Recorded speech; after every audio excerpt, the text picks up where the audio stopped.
नमस्कार दोस्तों, आज मैं आपको गणेश भगवान के नित्य नियम की कहानी सुनाने जा रही हूँ। प्रेम से बोलिए गणेश भगवान की जय हो। एक समय की बात है, एक गांव में एक सास बहू रहती थीं। उनका बेटा बाहर कमाने गया हुआ था। सास को कम दिखाई देता था। इस बात का फायदा उठाते हुए बहू सास को जली रोटी और बासी दाल दिया करती। एक दिन बहू ने सास को सूखी बासी रोटी दे दिया।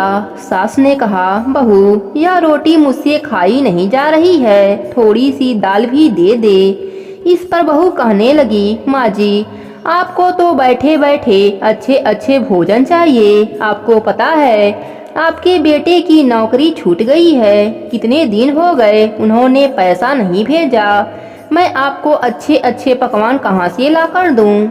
सास को लगा बहू सही बात कह रही है, पर बहू अपने सास पर जुल्म करती थी। सास से झाड़ू पोछा करवाती और बदले में सूखा भोजन नहीं तो बासी भोजन दे देती और अपने अच्छे अच्छे पकवान बनाकर खाती।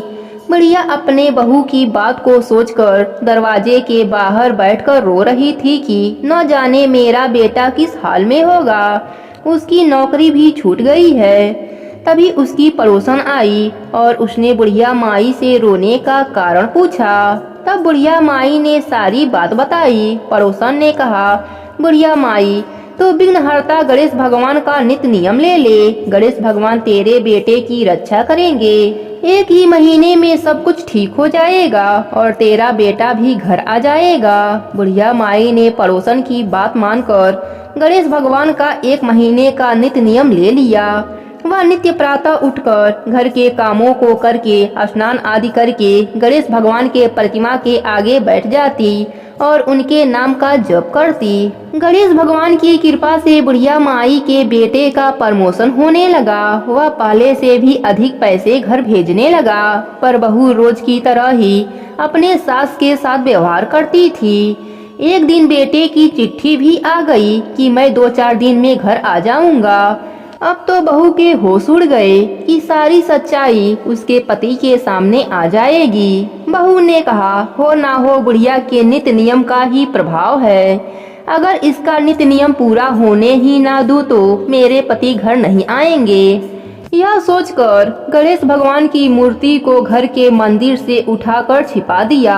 बुढ़िया माई रोज की तरह घर के मंदिर में पूजा करने गई, पर बुढ़िया माई की मूर्ति गायब थी। बुढ़िया माई ने बहू से पूछा। बहू बोली, क्या पता गणेश भगवान को भूख लग गई हो तो वह कैलाश पर्वत पर चले गए हों। यह कहकर जोर जोर से हंसने लगी। मेरा नियम टूट जाएगा, यह सोचकर बुढ़िया माई रोने लगी और बिना कुछ खाए पिए जाकर सो गई। बुढ़िया माई के सपने में गणेश भगवान आए और बोले, बुढ़िया माई मैं तुम्हारे पूजा से बहुत प्रसन्न हूँ, मांगो तुम्हें क्या चाहिए। बुढ़िया माई ने कहा, प्रभु मेरा आज का नित्य नियम टूट गया, आपकी मूर्ति गायब हो गई। गणेश भगवान ने कहा, यह तुम्हारे बहू की गलती है, इसलिए उसको उसकी सजा मिलेगा। तुम मांगो तुम्हें क्या चाहिए। बुढ़िया माई ने कहा, प्रभु आप मेरे बेटे को घर बुला दीजिए और मेरे नासमझ बहू को भी क्षमा कर दीजिए। गणेश भगवान मुस्कुरा कर चले गए। कुछ घंटों के बाद बुढ़िया माई का बेटा आ गया। बेटा के आते ही बुढ़िया माई दौड़कर बेटे के पास आती है और बहू भी अपने पति के पास आती है। पर यह क्या, बहू दीवार से लड़ लड़ कर आ रही थी। उसके आंखों से दिखाई देना बंद हो गया था। मोहन ने अपने पत्नी से पूछा, तुम्हें अचानक तुम्हारे आंखों में क्या हो गया। बहू को अपने गलती का एहसास हो गया था। वह रोने लगी और बुढ़िया माई से क्षमा मांगने लगी और अपने पति को सारी बात बताई। मोहन जब सारी बात जाना तो अपने पत्नी को घर से निकालने लगा।